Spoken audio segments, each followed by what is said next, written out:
The English language is full of synonyms. We love to come up with new words that mean a slight variation of what another word means. Unfortunately, humans have come up with many more words than a computer can comprehend, at least in the amount of time it takes to conduct a search. To get around this, lexicographers, the people who build and maintain databases, impose a controlled vocabulary on their databases. Instead of teaching the databases all the words in the English language for a subject, the database uses one controlled vocabulary term per concept and points searchers who use synonyms to this one term. To show how this works, let's start with a basic concept: coffee. Now, the coffee snobs will tell you that there is a great difference between a Kona and a peaberry, but a database doesn't really need to know that. It can take all the different words we have for coffee and point the user to just coffee. Now, these vocabularies can be even more complicated, becoming a full-fledged thesaurus. A thesaurus designates hierarchical relationships between controlled vocabulary terms.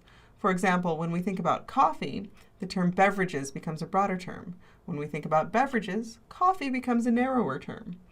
Don't get fooled into thinking that the broader, narrower term relationship means that the database has less information on coffee, just because it is a narrower term. Broader, narrower term relationships have nothing to do with the amount of material in the database on these terms. The thesaurus also designates related terms. These terms have no hierarchical relationship, but when you think of one term, the other might come to mind. For example, thinking of coffee, you might think of decaffeination, especially later in the day when drinking coffee might keep you awake. When thinking about coffee, decaffeination is a related term. Searching a database that has a controlled vocabulary lets you know what terms the database uses to express concepts and ideas so that you can use these terms in your search statements to retrieve relevant information.